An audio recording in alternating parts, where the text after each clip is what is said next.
everyone. Nice to see you all at today's webinar. My name is Marta and I work at Student Relations Manager at the Oxford College of Marketing, and I'm delighted to present Julia Hitchens to you. So Julia is doing a personal branding webinar today, so she's going to also talk to you about the personal brands and share her experiences. She will explain how understanding yourself and your expectations provide a compass to navigate your journey to professional fulfillment. So Julia Hitchens is a personal brand strategist, and she's got over 25 years of experience in creative industries, working with branding, design, advertising and marketing. Hopefully you all enjoy the webinar. There will be a Q&A session at the end of the webinar, so make sure you write down your questions and then we can go through them at the end of the webinar. If you have any questions during the webinar, feel free to type them in the chat area, but we will look into them at the end of the webinar together with Julia. So Julia, you can get started now. Okay, thank you very much, Marta, and also thank you to the Oxford College of Marketing for inviting me to share my insights on personal branding. I've worked in marketing for over 25 years, as Marta says, and I've worked on many brands from Samsung to MG Rover before setting up my own business in 1996. I've co-written 3 books on branding, as well as created and developed brands for startup businesses to established companies. Over the years, I've realised how important the leader's own personal brand is. Their values direct their behaviour, and in turn the culture and the performance of their company. By having a solid understanding of who they are, and they are then able to realise their full potential. My approach to personal branding is finding and bringing out your best self, your truth. It's not about faking anything, deceiving people or adding a veneer to yourself in order to get a shortcut, because the truth will always out. People are fed up with fakes, and there has never been a time when trust is at such an all-time low. This webinar is designed to help you find your truth and communicate it. So I'm going to be going through a system called the Key Personal Branding Criteria. And what we want to do is we want to go through each of these areas, and at the end of it you hopefully will have an idea of how to answer these questions. It's really important to know yourself on the inside first before bringing these answers out onto the outside through your personal branding material. So we'll be looking at purpose, which is what you do well. Vision, what does success look like for you? Values, what qualities do you stand for? We're going to be looking at 4 different types of values, and we're going to be doing that a little bit later. Mission, how are you going to achieve your aims? Proposition, what do you do differently to everyone else? Positioning, what is your niche? Personality, how do you express yourself? And we're going to be looking at that through the senses and also on 4 levels. So on a physical level, a mental level, an emotional level, and a soulful level. And finally, audience. So who are you relating to? Are you trying to relate to colleagues, potential employers, clients, for instance? And as Marta said, after we've gone through the key personal branding criteria, then there will be a chance for you to ask me some questions. Okay, so what exactly is a brand? Jeff Bezos, who is Amazon's CEO, says, a brand is what they say about you when you're not in the room. Wally Olins excuse me, is the godfather of branding. He founded the famous consultancy Wolf Olins, and he wrote about branding before anyone else did. And he said a brand is its personality. Walter Landor, who is the founder of world-famous brand agency Landor Associates, said, a brand is a promise that builds trust. I think it's all of these things, and it's also about your past, your present, and your future. So what do I mean? Well, the past is your reputation. It's everything I know about you. So think about your best friend and how they behave at home and on holiday. Excuse me. Think about everything they've done, because this is how you judge them from their past deeds. Benjamin Franklin, one of the founding fathers of the US, says, "It takes many good deeds to build a reputation, and only one bad one to lose it." Secondly, we're going to look at the present, which is the experience. The experience is the here and now. So imagine if your friend introduces you and what they might say. So are you fun to be with? Are you the one that helps in a crisis? Are you practical? Or are you a bit neurotic? So what's it like to be with you? And finally, the expectation. So this is about the future. People will only have an expectation of you when they have something to base it on. If people know nothing about you, they may make judgments based on what they can see. So people say you've only got one chance to make a good first impression. So it might be through your tone of voice, your clothes, body language, etc. It's a cruel truth, but remember Susan Boyle from Britain's Got Talent. The expectation was very low that she'd have a good voice, and this was based on her appearance, her age, her body language. We judged her in that first 30 seconds, but how wrong we were. She's an absolutely brilliant singer. However, it's easier than ever before to do research now on the person before you've actually even met them. It's never been easier to find out that information through Twitter, through LinkedIn, through websites. So what you say on your website or on your Twitter, what is the content? That is very, very important. Okay, so we're going to move on to what does a brand do? So first of all, it differentiates you. It makes you distinctive. So branding makes it clear why one person is different from another. Secondly, it's about creating loyalty, creating relationships. People connect with people. Culturally, economically, emotionally, you're creating strong relationships. Thirdly, you add value, and so everybody can prosper. So you can concentrate on your talents, creating success for you and everyone around you, enriching people's lives. You can add value through maybe your insights, through your compassion and empathy. So how do you add value? And finally, branding lets you communicate yourself properly. It's through starting a dialogue. So you communicate a clear message so people have a crystal clear understanding of what it is you do. Right, I'm going to start on the first area of the key personal branding criteria, which is purpose. So what do you do well? How do you make the world a better place? What do I do, and why should it matter to anyone? What is your big idea? Is your purpose a compelling invitation to like-minded people? Is it an authentic, sincere expression of who you are and your beliefs? We can also look at purpose through focus. So what is it you're really all about? What's driving you? James Dyson, who is the founder of the famous Dyson vacuum cleaning company, is all about innovation. He's trying to inspire the next generation of engineers through his James Dyson Foundation. Okay, we're going to look now at vision. So this is the second area of the key personal branding criteria. So what does success look like to you? If purpose is your big idea, then your vision is the big picture of how that idea will blossom and thrive. So it's your ambition for the future, and it should be inspirational and achievable.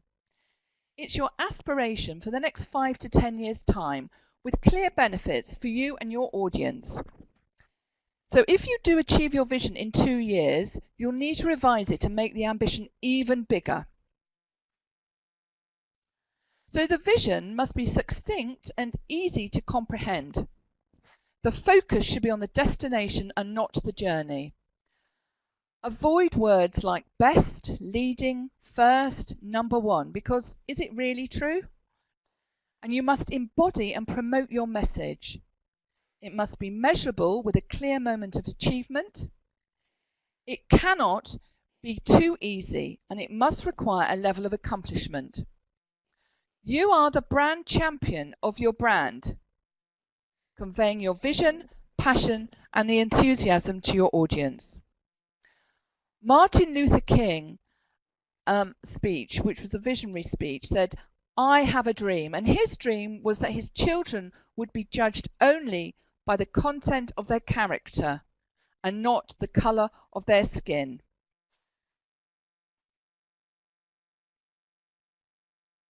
I'm now going to be looking at values, which is the third area of the key personal branding criteria. So what qualities do you stand for? Values help to define your character on the inside so that they can shine through to your personality on the outside. Values are your conscience through which your behaviour and performance can thrive. They help you focus on what matters and provide a strategy for dealing with a problem. So values guide your behaviour. When you truly know your values, you can make decisions intuitively. You quickly know whether something is right and feels right. You can then double check your decision through research, but the initial decision can be made quickly if your values are in place. So are your values sincere and memorable? Do they help to differentiate you? Are the values relevant to you and what you offer? Can you realistically live up to these values? Do these values translate into measurable behaviours that will enhance or transform your performance? And look at your values from a 360-degree viewpoint. For example, the value of, say, thoughtfulness. Does this translate to your relationships with your parents, your siblings, etc., as well as in your work life? Or are you thoughtless?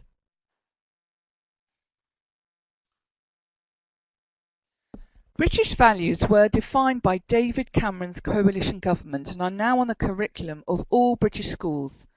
They also need to be known by anyone who now wants to become a British citizen. So these values are democracy, the rule of law, individual liberty, mutual respect, and a tolerance of those of different faiths and beliefs. One of the most pressing values of our time at the moment is trust. And the American global communications marketing firm Edelman has been running their Edelman Trust Barometer for 17 years. It's an online survey in 28 countries with 33,000 respondents. And in their latest 2017 report, January 2017 report on trust, they reported that trust had never been at such an all-time low. Only 37% of CEOs are trusted, and this drops to 29% for government officials. There has never been more urgency needed for our behaviour to match our values, enabling trust to be restored. Okay, we're now going to look at Patrick Lencioni's models for values. This model can be found in his book, The Advantage. So, have you ever considered what values or qualities are important to you? What do you actually stand for? There's an opportunity to audit yourself here and write them down, and then maybe you can actually ask someone that you know very well to ask, are they really true? So if we start with the core values, and these are the values that will go on your website, ideally around 3 to 5 different values here. So firstly, the core values are the behavioural traits that sit at the heart of you and must be authentic. They can always be relied upon.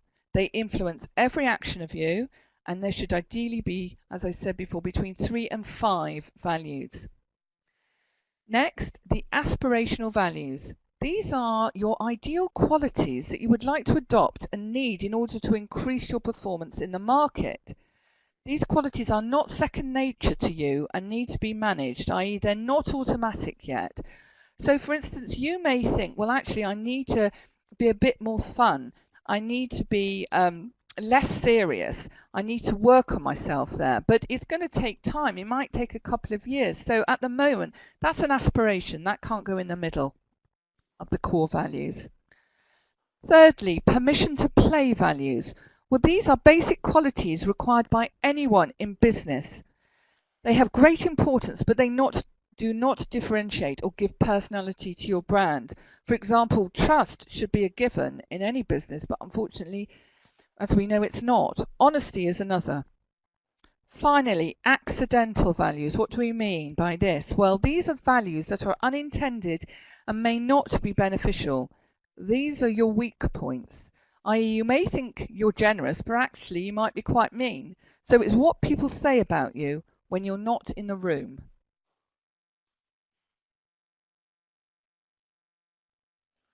Okay, the fourth area of the key personal branding criteria is the mission statement. So this is about how are you going to achieve your aims. The mission statement summarizes the purpose, the vision and the values and codifies them into a plan of action or a pledge. A mission statement clarifies what you do, your ambition for the future and what you stand for. It's an important statement of intent which is addressed to your audience. So you've got to make your statement relevant. So it's got to be clear, it's got to be what you do. There should be movement for growth. It should provide a measurement for achievement. And it should be short and succinct, no more than 100 words. The mission statement is a promise or action plan to yourself. So write it down in your journal and you can come back to this every month or so and think, well, am I on target? Am I actually really doing what I say I'm going to do? Okay, right. The fifth area of the key personal branding criteria is proposition. So what do you do differently to everyone else? What does the brand do differently? As I've just said, what is your unique selling proposition that distinguishes you from your competitors? Martin Neumeyer wrote the branding book Zag and calls a USP an onlyness statement. For example, you are the only ... that ... So work out your essence. What makes you special?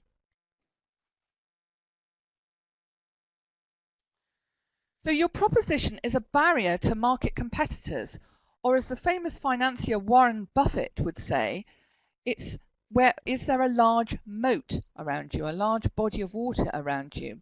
Is it a compelling reason why your customers need you? Is it succinct, short and to the point? Is it relevant, distinctive and truthful?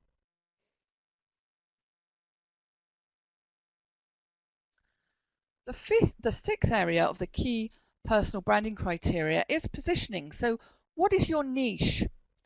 Positioning concerns the place you occupy in your audience's mind. And this might be your potential employers, colleagues, clubs that you belong to, etc. So you are trying to occupy the #1 slot in your chosen category. And this is often achieved merely by being the first and most visible person in an emerging sector. As the sector grows and broadens, it becomes necessary to focus on another particular market segment and then become the first choice for that audience. So your position is always relative to your competitors. Strong positioning supports your strategy or plan for success. It provides clarity of communication about your brand. So if we look at analysing your competitors, do you have a strong moat or ocean around you? Are there other people competing with you in the same target market but selling something different? For example, you might be a chartered marketer with social media experience, but are you competing against a highly qualified journalist also with a lot of social media experience? What's your competition missing? Is there a gap in the services they provide that could be an opportunity for you? Are your competitors located locally, nationally, or even internationally? And are they borderless or do they compete in an online space? You can see here we've got a very simple map, but it actually enables you to position yourself against other competitors in your marketplace. The most obvious axis is salary versus experience, but you can change the axes to your market requirements. For example, you might look at axes about a chief executive's style of leadership. One could be traditional versus unconventional leadership, and the other could be about practical or theoretical leadership. Richard Branson from Virgin would be in the unconventional and practical quadrant.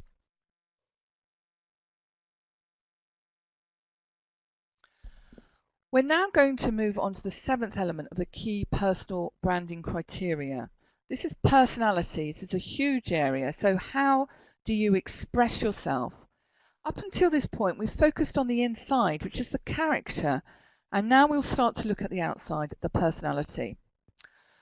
So your personality is your barrier to your competition. It is the sum of your physical, mental, emotional, and soulful characteristics and how people experience you through your senses, through the senses.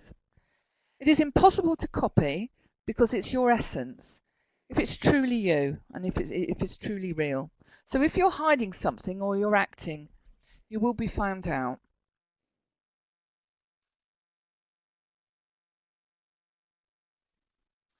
We're going to look at your personality firstly through archetypes. Carl Jung identified archetypes, and we use these as building blocks in storytelling.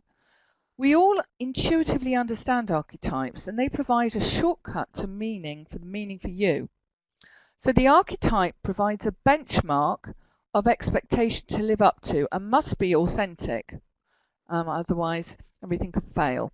So they're a blueprint for you, they're a shortcut, and they help you tell your unique story. It's useful to have two archetypes, a major one, which is the obvious one. For example, if you're an accountant or lawyer, you may say, well, I'm definitely the sage. And you may also want to have a minor one, which gives you more personality. It gives you an accent, so it's less obvious. So you might be accountant, but you could be a nurturer. You help that company grow. There are 12 archetypes. I'm going to have a look at these now. First of all, the innocent is the optimist. So one example would be the new Eddie the Eagle film that's just come out. Eddie the Eagle was a ski jumper. He lived in suburban Great Britain, and there was absolutely no chance that in anybody's mind he would become an Olympic ski jumper. But against all the odds, he kept going. He was the eternal optimist, and he actually did compete. The second archetype is the sage, the expert. Well, I see this archetype as someone like Yoda from Star Wars, or even the Dalai Lama. But I said before, many professional services would actually put themselves as the sage.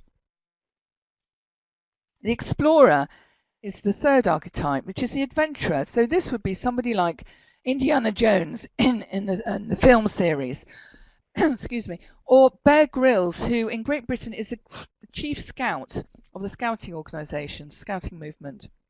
The fourth archetype would be an outlaw, a rule breaker. Well, Johnny Depp played Jack Sparrow in the film The Pirates of the Caribbean. He was a rule breaker, but Johnny Depp actually based that character on Keith Richards from the Rolling Stones. The fifth archetype, transformer, the magician. I see this as Walt Disney. He completely transformed film with all his fantastic animation pictures like Snow White and the Seven Dwarfs. Or Stan Lee in today's age with Marvel comics and films, for instance, Spider-Man. The sixth archetype is the champion, the hero. And Dame Anita Roddick, the late Dame Anita Roddick, who created the Body Shop, she had a huge influence on everyone through her campaigning on anything environmental, and also by selling green products for, whether it was for green bath oil, but anything environmentally green. Seventh archetype is the lover or the romantic, and I see this as people like Marilyn Monroe or Elizabeth Taylor, famous actresses. The jester, well, he's all about fun, and I've mentioned him before, but Richard Branson from Virgin and all the PR stunts that he has done in the past. Citizen would be the friend, and in Britain we have television presenters called Ant and Dec, where they are like the boys next door. The nurturer or the homemaker I see as Delia Smith, who is a fantastic cook, and she's written a series of books on called How to Cook, so i.e. how to boil an egg, how to make an omelette, that sort of thing. The ruler is the 11th archetype, and that will be Alex Ferguson from Manchester United, and finally the creator, the craftsman, and that I think would be Steve Jobs from Apple. His products are beautiful inside as well as outside. You can then group the 12 into 4 groups of 3. So first of all, utopia. This is about making the world a better place, paradise, perfection. Legacy is about wanting to be remembered.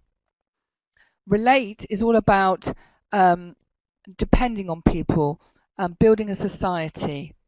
And structure is about organizing, creating frameworks and discipline. You may know Jamie Oliver as the kitchen crusader. Well, a crusader is a hero archetype, and he fits also with a nurturer archetype by wearing his heart on his sleeve and championing good food, healthy eating and nutrition. He embraces many of the other aspects of archetypes as well, but above all he is a hero fighting for the common good. But if we look at other chefs in terms of archetypes, they can all be seen as a nurturer, but for example, Nigella Lawson can be seen as the lover archetype because she's quite a seductress. Heston Blumenthal, he can be seen as the magician because his cooking is very scientific. And Gordon Ramsay can be seen as the outlaw as he swears a lot. So you will probably align yourself instinctively to a particular archetype by career. For example, if you're an accountant, a lawyer, again, the sage. But you will need a second archetype to help with your personality. Okay, now I'm going to move on to understanding yourself on 4 levels. So that's the physical, PQ, how you act, mental, IQ, how you think, emotional, EQ, how you feel, and soulful, SQ, are you inspirational? So when you're actually looking at yourself on these levels, you really need quite a lot of self-awareness because you need to look at yourself both in a positive and a negative way. So we need to have both aspects here. So physical, so how do you act? Is your body language good? Have you got a good presence? Is your handshake good? How do you physically come across? But also, let's look and see what could be stopping you from having this good presence. Does your body hurt anywhere? Have you got backache? Have you got migraine? Do you not have good body language? Seek professional help because, this isn't, you're not going to fulfill your best self if you're in pain all the time. Secondly, mental, IQ. How do you think? So what's the language you use? Are you very academic or are you very down to earth? What's your content like? What are the words that you use like? And again, if you are anxious, you're a bit obsessive compulsive, you're addictive and it's getting out of control, seek professional help. We want to show the best self. Emotional, EQ, that's how you make people feel. So this is about your tone of voice. Are you a warm person? Are you quite cold? How are you with your expression? Are people at ease in your presence? What are the sorts of colours you wear? And also on the downside, do you have a problem with anger? Do you find it quite difficult to relate to people? Can you actually make good eye contact? Are you a little bit up and down? Again, seek professional help. I think Maya Angelou sums this up very well. The American poet said, I've learned that people will forget what you said. People will forget what you did. But people will never forget how you made them feel. And finally, SQ, so soulful. So that's all about inspiration. Are you inspirational? Do you fill people up with positive energy? Do you embody your values? Or do you feel that you're acting through life and a bit depressed? You cannot reach your full potential unless you work on yourself on all 4 levels, the physical, the mental, emotional, and soulful. So be brave. Whatever you need to do, please sort that out for yourself. Okay, we're going to now move on to branding the senses. So this is about sight, the appearance and style, sound, voice and language, smell, the ambience, taste, hospitality, touch, greetings and intuition. That's about gut feeling. So what do I mean by this? Okay, so sight. So can you be recognized at a distance or in a crowded environment by your use of color or style? Do you have a signature piece? For example, you always wear a particular colour, or you might have a particular pair of glasses, or even your shoes. We all know that our Prime Minister Theresa May is known by her signature shoes. Also, do you have a great smile, or are you quite stern? What's your hair like? What are your teeth like? So it's really all about your packaging, but also think about, if you're online, have you got a good photograph for your LinkedIn page? Secondly, your voice and language. So does your voice give people energy and lift them up, or does it drain them? Is your language optimistic? Are your words clear, or are they confusing? Is your language relevant and compelling? Sonic branding comes into this area. So think about any music that you may play in the office. If you're put on hold, what's the music playing on your on the phone? And even your mobile phone ringtone. Smell can be about the ambience. So do you have flowers in your office? Do you have fresh coffee? Do you have a room spray? Or it might just be about the perfume or aftershave that you wear. It can also be about personal hygiene. Taste is all about hospitality. It's about entertaining. So think about the quality of the food and drink that you may serve. If you're meeting a client, are you meeting them in a good quality hotel or good quality restaurant? Touch. This is all about greetings. So how do you meet people? Do you give them a firm handshake? Do you give them a kiss? Do you hug them? And finally, intuition. This is about gut feeling. So it's about your ability to sense the atmosphere and act accordingly by understanding the unsaid, so by understanding the emotions behind things. The final area of the key personal branding criteria is your audience. So do you know who your audience are? So are we talking about your colleagues, future employees? Who are you working with? Which organisations are supporting you, for instance? It might be the Chartered Institute of Marketing, for instance, or Oxford College of Marketing. The audience is never passive. It's an interactive community of people with an interest in you. So you perform on a circular stage to a surrounding audience. The audience is drawn from many people, and their opinions of you contribute to your overall image. So let's have a look. So it's helpful to visualize a virtual audience radiating around you, the brand. Compile a list of the various groups of people who interact with you and number each segment in order of importance in relation to who has the greatest impact on your success and long-term future. You can consider the lifestyle habits of these influencers. What's important and relevant to them? For example, are they on LinkedIn? Are they members of a particular group, online or offline? Which professional bodies do they belong to? So we're going to now look at touch points, and there are numerous touch points, and there are so many books on personal brandings which concentrate on touch points. So whether it's your website, whether it's your business card, whether it's your LinkedIn profile, whether it's the car you drive, whatever it is, touch points are any interaction between you and your audience. Each touch point is an experience that should be relevant to your intended audience and reinforce your personal brand strategy. So the usual saying is, the devil is in the detail. Famous 20th century architect Ludwig van der Rohe said, God is in the details. He was expressing the idea that whatever we do, we should do thoroughly. Touch points are the chain of interactions that collectively form the customer experience. So what we need to do is you need to evaluate your touch points from 1 to 5. 1 is not very good and 5 being excellent. So whichever touch points you decide that you need to reflect your personal brand, they should all be consistent and relevant. And we're going to have a look at how we can put these ingredients. So what's the form? So first of all, maybe we look at your brand communication. So which ingredients are you going to have for your brand communication? How do you communicate your brand? And how are you coming across as a thought leader? Are you using social media, Twitter, LinkedIn, Facebook, etc.? Are you using blogs? Are you using articles? Are they printed or are they online? Are you being interviewed on television or on radio? Do you have any advertising material? Any brochures? Are you doing any public speaking? And also your own curriculum vitae, your CV. How is that, what is that communicating? Also, do you use imagery? I've mentioned having a good photograph for your LinkedIn profile. But also, you know, if you have got your own website, are you using illustration to add personality?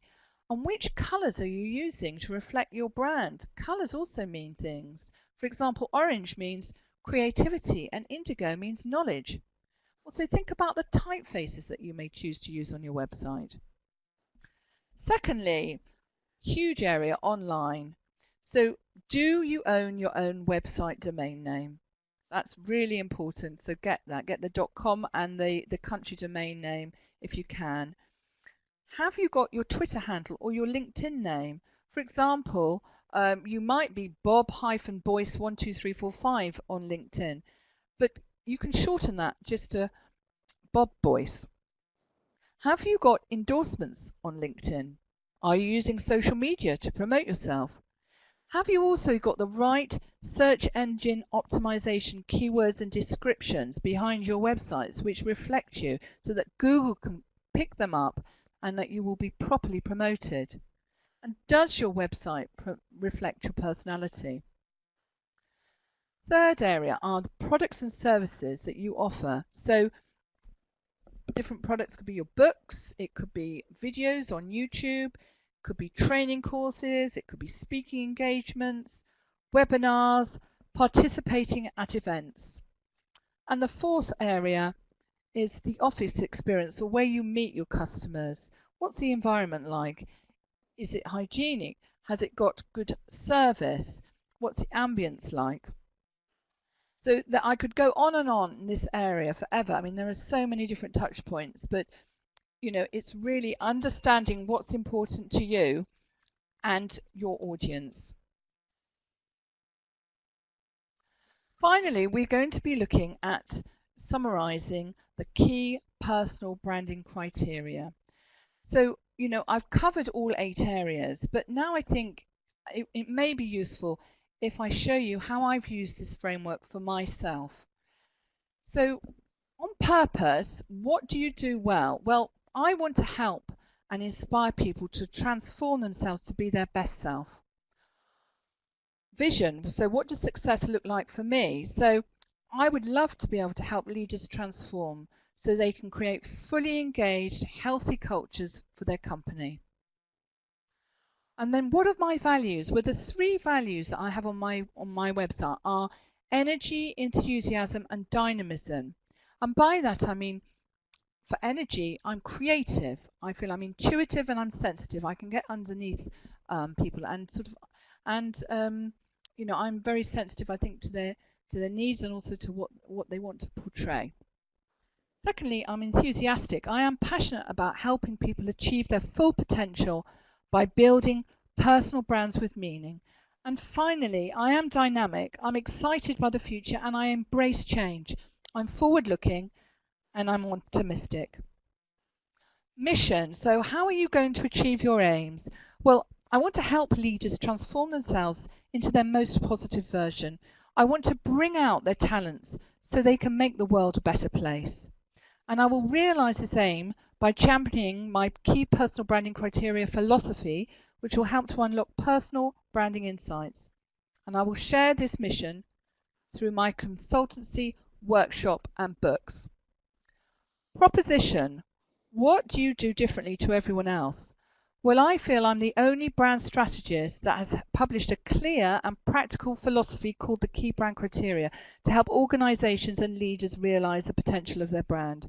This may sound a bit big-headed, but you know, you really do have to think, you know, what do I want to be known for? Positioning. I am passionate about my work and the difference it makes to people, and I position myself as an independent creative thinker driven by values and a holistic approach to personal branding. Personality. I work with my husband Paul Hitchens and we share the same outlook. We are enthusiastic, we're positive, independent, curious, idealistic, creative and conscientious. and audience. So who am I relating to? So I've liaised and collaborated and worked with leaders, management teams, boards of directors, and ambitious executives. So I hope that may help you. I've now answered all of the questions to the key personal branding criteria, and by answering these questions, you actually now have your very own brand book. The next stage is to rank the 8 key branding criteria, and this will then give you a shortcut to finding out where your work needs to begin. So we have this roundel here, or a spider's web, and you can map the key personal branding criteria onto it. So give each criteria a score, with 1 being the weakest and 5 being the strongest. Okay, and here is an example. You can see that from this diagram, the personal strength of this person is proposition. However, all the other aspects are not balanced. So what happens if someone else comes into the market who has an equally great proposition, but they excel in all other areas? The ideal position is that you are a well-rounded individual, i.e. a balanced person. So you now have an overview of your strengths and weaknesses, and you can now begin to create your personal brand. So I think I have now completed this webinar on personal branding, and I now open the floor to questions. So Marta, over to you. Thank you very much, Julia. It was a great webinar, so hopefully our participants enjoyed it a lot. So feel free to type your questions in the chat area now, and then I will start obviously reading them through it question by question, and then Julia will be obviously happy to respond to any queries you may have. Thank you.